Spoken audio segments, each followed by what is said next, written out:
let's talk about, and I love this example that you share in the book for the W Club. Let's talk about exclusivity. Okay. Because I think I've seen it done wrong so many times. Right? That I think having an example of it done right is a very useful tool for people who are watching this. Yes, because people are like, exclusive? What? That's bad. Whenever I mention the word exclusive, people are immediately like, that's a bad thing. We don't want it to be exclusive. We want it to belong to everybody.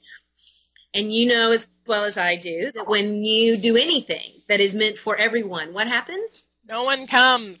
Not that I speak from experience.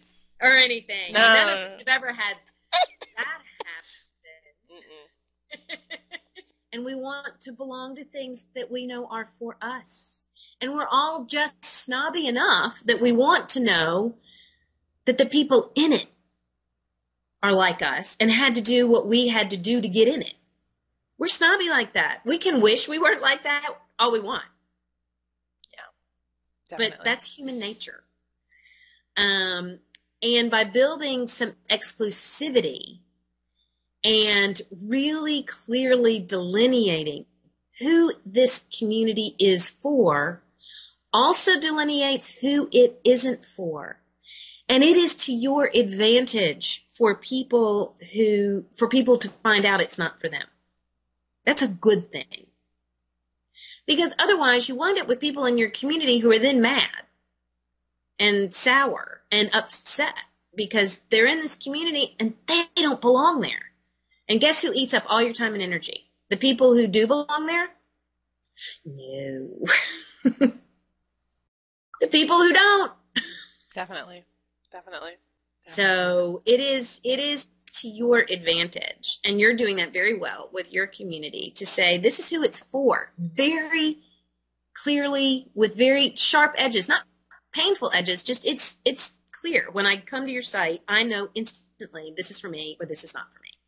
Yeah, I think those boundaries and the boundaries that you set don't necessarily have to be a paywall. And I think when people hear the word exclusive, they go, oh, it's going to cost a lot of money and I'm not going to be able to be, and all of that. And I think that there are times when that's important, like the W Club example that you share in the book. Right.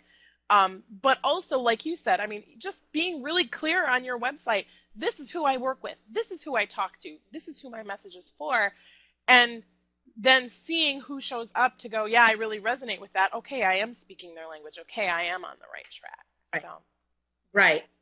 Right. And we want that. We want to know we're in the right place.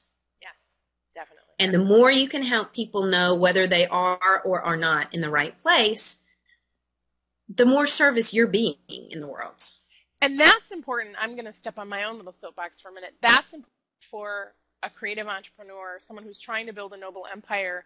You want to have a clear definition of who you are serving, because it's about service, not servitude and not raping the masses. It's about, what do I have that I can offer up that is of value to you that also compensates me for what I'm doing in the world. That to me is one of the underpinnings of what it means to have a noble empire. You are serving others, and because you're in service, you are being compensated in some form for that service.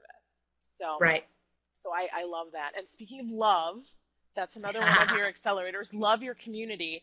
I love this one so much. I'm like, oh, I got to make a picture. This is like so important. I got to do this. Talk to me a little bit about that just the concept of loving your community, and maybe, I don't know if there is a story. To me, it feels like there is a story that goes along with how that became one of your accelerators. I have to give a lot of credit to Tim Sanders for that particular accelerator. If you or your people have not read his book, Love is the Killer App, highly, highly, highly recommend it.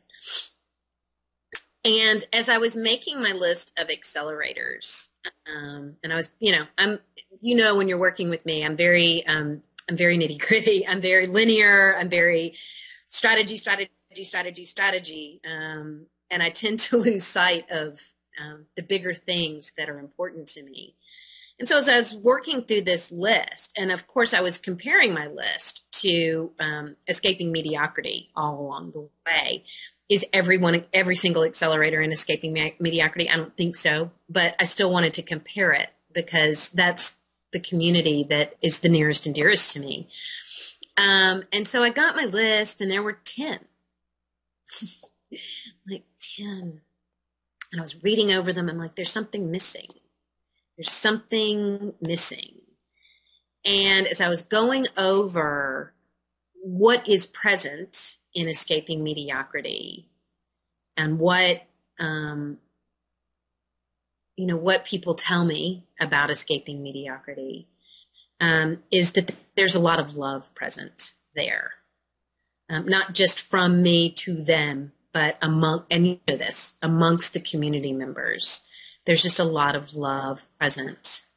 And as I went back and looked at all the case studies, because I'd written all the case studies by this point, and I went back and I looked at all the case studies, and I was like, yeah, every single community that I have written about, the company, the individual, the whatever, who is heading up that community, there's love there.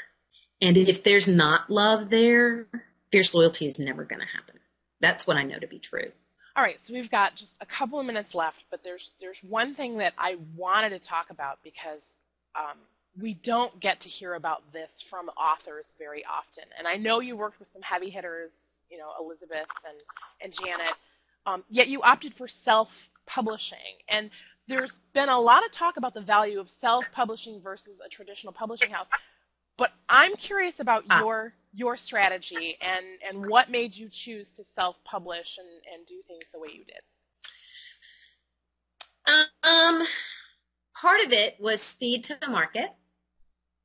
Self-publishing allows you to get to market very quickly. And I wanted to do that because I felt like the sooner I could get this model to market, the more people it could help and the faster it could help them. And I wanted that.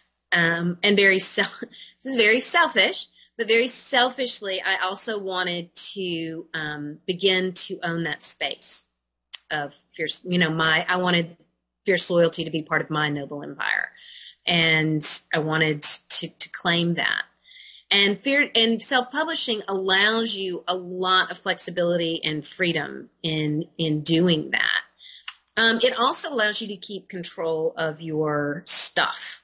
I got to approve the cover. When you go with a traditional publisher, they title it, they do the cover design, they do all that. And it was too precious to me to go that route. As you know, I have wanted Lori to design it from the very beginning, and I wasn't willing to not have that happen. And so there were all of those things, and I wanted the flexibility, I wanted the control, I wanted the speed that self-publishing was going to allow me to have. Okay. Last question, because I was blessed and honored to be part of your street team. Mm-hmm. The whole process, and I've worked with a couple of other authors in this capacity before, and it's always interesting for me to see how things happen leading up to launch day and then launch and subsequently all of the hoopla that goes on after launch. But can you talk to me about how you decided the elements of, not necessarily was on, but the elements of how you were going to make your street team work? And I mean, obviously it did something right because, you got a best-selling book on Amazon, can't complain about that. So it's not me. I just gave the street team their stuff and they went off and did their thing. Well, I did a lot of research because there are a lot of authors who've done it, and I looked to see how other people had done it.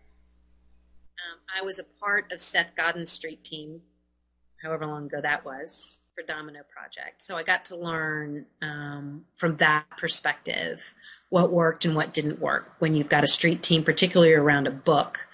What was useful, what wasn't useful, timing, when to get people's stuff, what to give them that's useful.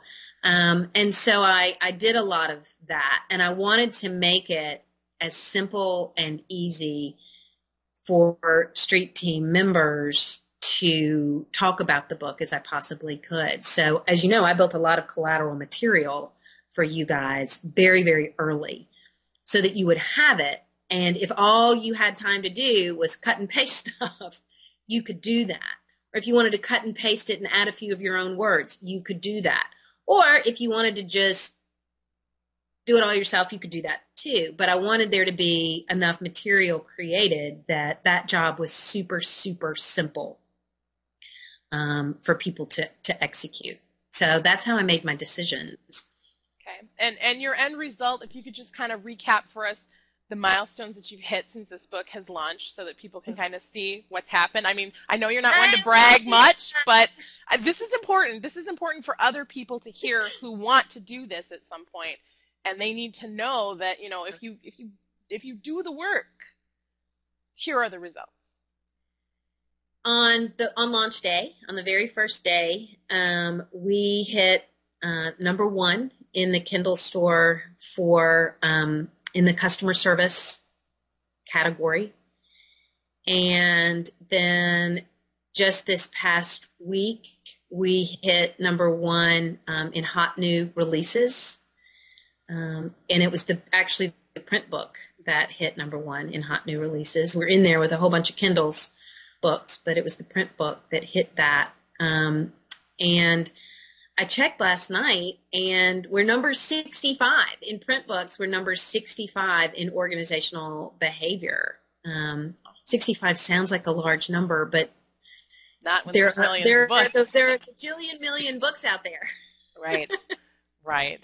To even be in the top 100 to me is, you know, pretty incredible.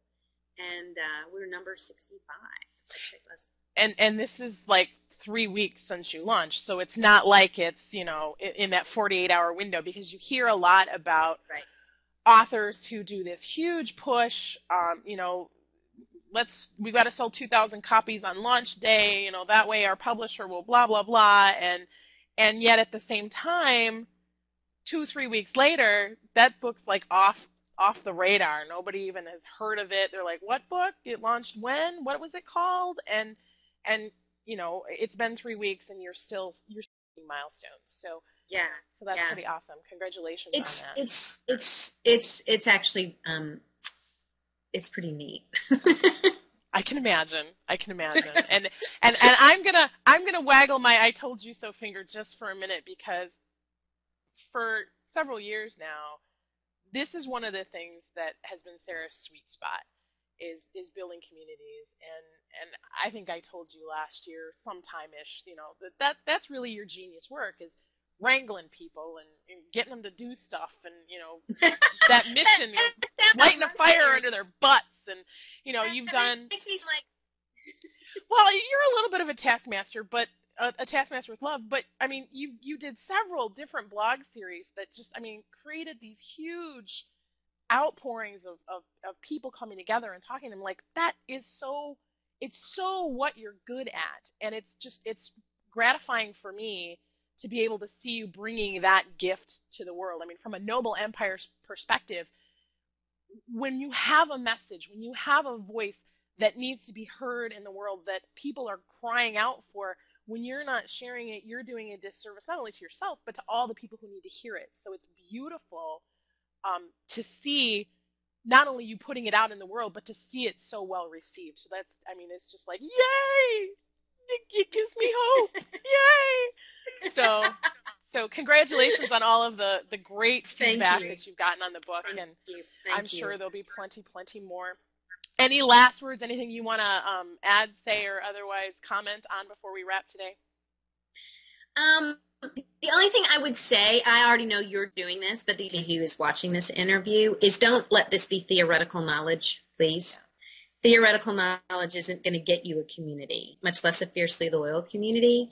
And it's really easy to listen to Lisa and I talk about, you know, first you this, then you that, and yeah, I already know all that. Because the model seems so simple, please don't let it be theoretical in your head. take action on it. Figure out what one piece you can do and do that. Awesome. Because I want you to have a fiercely loyal community. Yes, fiercely loyal. Fierce Loyalty is Sarah Robinson's new book. Sarah, thank you so much for joining us today. Hopefully we will have you on again in a few weeks, few months, and we can check back in and see how our own blueprint. Wonderful. Look forward to it.